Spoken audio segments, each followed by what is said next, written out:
She told me he was stronger. Stronger than me. Those were her words. Not braver, not more resilient, just stronger.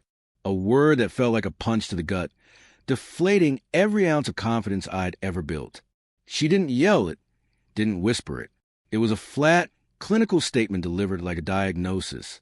We were standing by the river, the same spot where we carved our initials into a tree just a year before. I thought she brought me there to reminisce, maybe even reaffirm what we had. Instead, she was there to amputate, to tell me I wasn't enough. Not anymore. I didn't mean to fall for him, she said, her gaze fixed on the water, refusing to meet mine. But he makes me feel secure, protected, secure, protected. As if I hadn't spent the last 2 years being her rock, her confidant, her first call for everything. I remembered walking away from that river. The gentle flow of the water, a mocking contrast to the torrent of emotions raging inside me. My vision blurred, my chest ached, and her voice echoed. He's stronger. Stronger how? Financially? Physically? Mentally? I never asked. I didn't want to know. Maybe I feared the answer. Maybe I feared she was right. She moved on quickly. I saw the pictures online, him towering over her, her smiling a smile I'd never quite earned. It felt like a public execution of my worth, a constant reminder that I was found wanting. It shattered me. I barely slept. My apartment, once filled with her laughter, became a hollow echo chamber of my own despair. My friend tried to pull me out, suggesting hikes, game nights, anything to keep me from drowning in the what-ifs.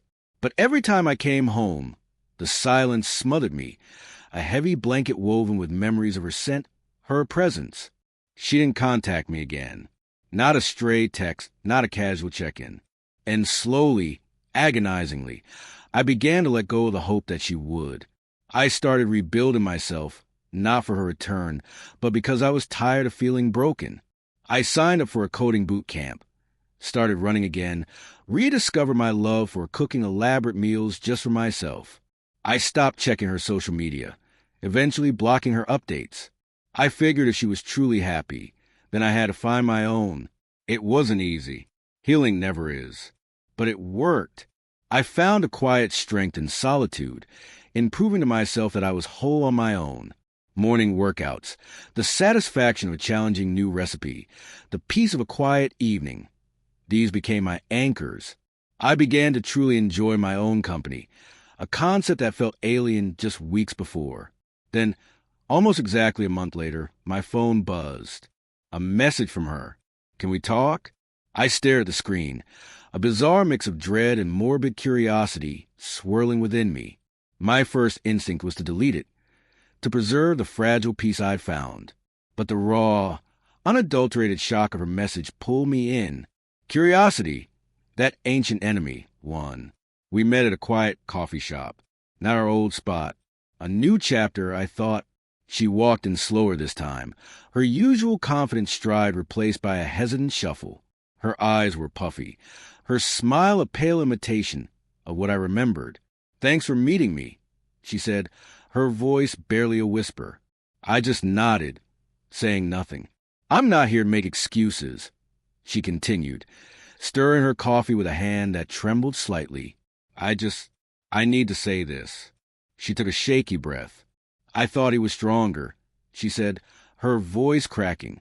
But he wasn't. Not really. I looked at her, unblinking.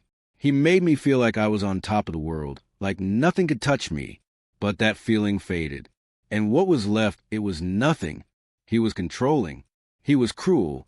And by the time I realized what I had given up, you were gone. She reached across the table. But I didn't move. I'm so sorry, she whispered, tears welling in her eyes. I hurt you. I know I don't deserve another chance, but I miss you every day. And if there's even a sliver of you that still feels something for me, please. Her voice dissolved into sobs. I should have felt triumphant, vindicated. She had left me in pieces, and now she was the one shattering.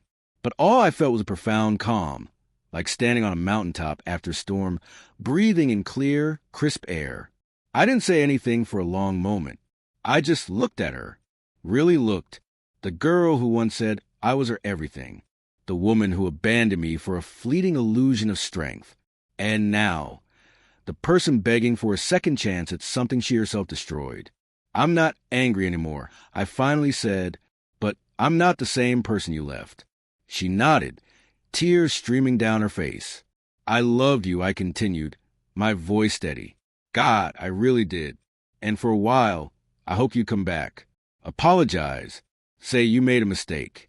But now that you're here, I realize something. What? She asked, her voice trembling. I'm okay without you. She covered her face, shoulders shaking. I'm glad you found your truth. I added, but I don't want to rehash the past. I don't want the maybe this time it'll work. I want peace. And I found it. We sat there in silence. Not the heavy, painful kind, but a quiet, peaceful silence. She stood up slowly, wiping her eyes. I wish you the best, she said. You too, I replied. She left without looking back. And for the first time in a long time, I didn't watch her go. I finished my coffee, walked outside, and breathed in the cool air like it was the first time I ever tasted freedom.